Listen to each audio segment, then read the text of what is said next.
Former CNN war correspondent Arwa Damon has been to the enclave 3 times during this war with her charity, Inara.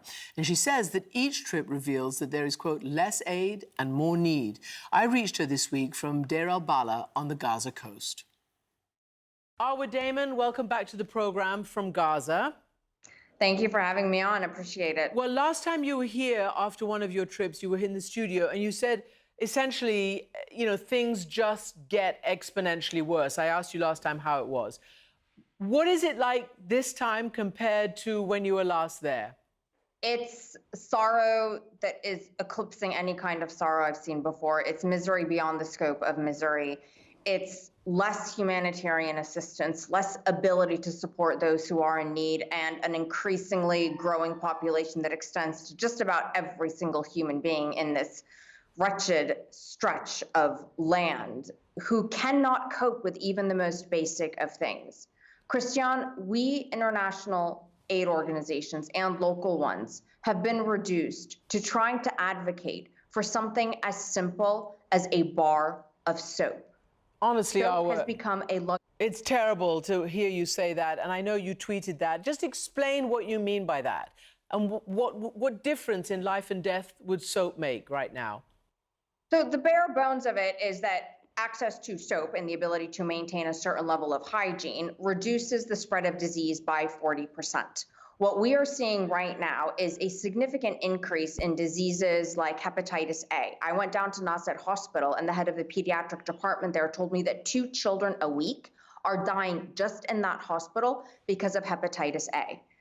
It also means meningitis is spreading. It also means that this horrific skin disease called impetigo, which is especially prevalent in children and highly contagious and can potentially be lethal because if left untreated, it can lead to kidney failure, which can lead to death, is also all over the place. These are all diseases that can be controlled, which in return would empty up bed space in these hospitals to be able to deal with the catastrophic injuries that they're getting from the bomb blasts. But there's no soap. We go into these camps and families are begging us for soap. What do they use instead of soap? Well, one family I spoke to said that they were going down to the beach, getting sand, mixing it with a little bit of salt and lemon, and that's how they've been cleaning themselves for the last 5 months. So if a ceasefire, which we've all been advocating for to be able to get more humanitarian aid, and obviously hasn't materialized for the last 10 months, we are now trying to simplify it down to soap. Oh, my goodness, Arwa. I mean, that's really awful to hear you say that. And I just need to say, because there's a report that actually where you are, I think near Deir al-Balah, right? There's the coast there is apparently showing up all brown and murky because of massive sewage spills. So these people are going there also to try to get clean, but there's not even clean seawater. And Christian, what people don't realize when they hear about evacuation orders is, yes, we are very familiar with that horrendous image of people just carrying what they can, but each evacuation order impacts organizations' ability to distribute and produce safe, clean water. So the most recent evacuation orders over the last 2 weeks from Deir al-Balah and Khan Yunis reduced the population's access to clean water by 70%. So that has already had an impact on what people are going through.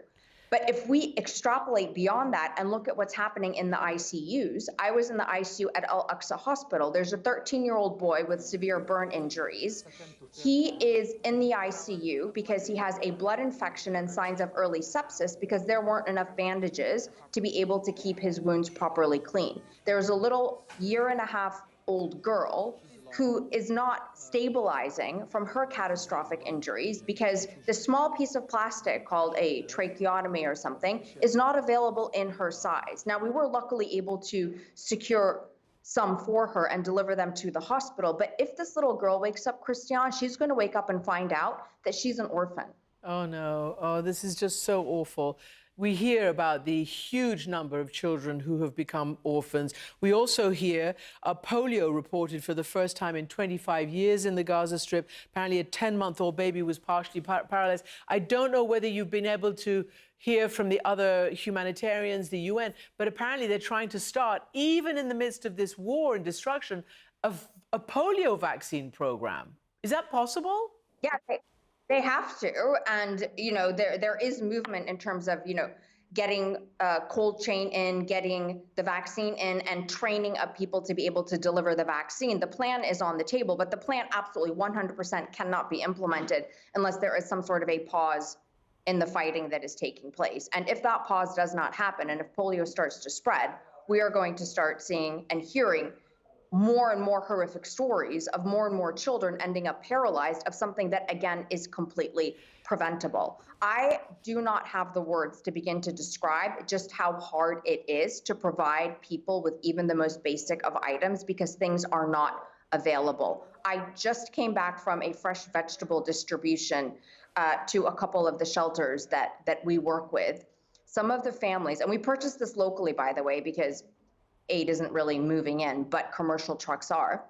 We purchased some of these items at 20 times their original price. Either doesn't matter because these families had not eaten a fresh vegetable for anywhere from 5 months, and then at best 1 month was the last time they had had fresh vegetable. Oh, listen, I mean, is the fighting worse now than it was 2, 3, 4 months ago? I mean, the Israelis seem to say they're busy degrading Hamas. They're in these ceasefire hostage swap negotiations.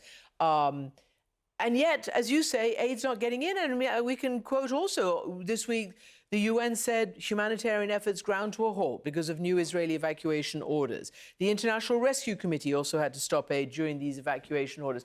It's getting worse. The international community says it's trying to get aid in, but you're saying it's practically at a trickle at best.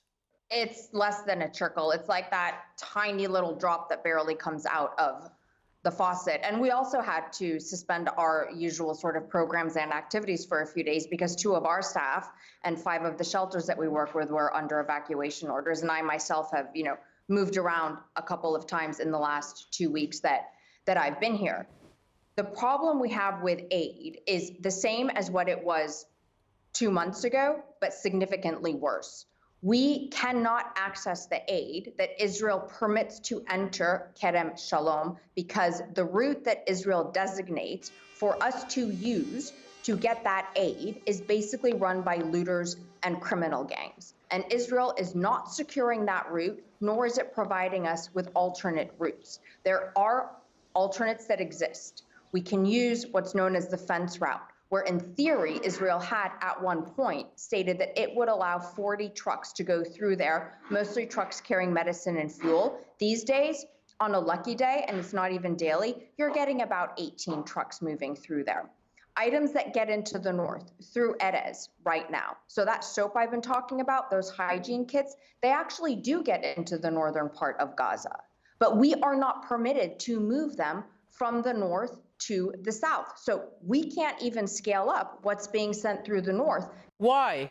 They will not give us a straight answer. We do not get straight answers as to why we cannot properly move aid from the south. So for example, fresh vegetables, because we have them down here, we can buy them and send them to the north, nor are we allowed to move what gets into the north, hygiene kits, down for the population in the south.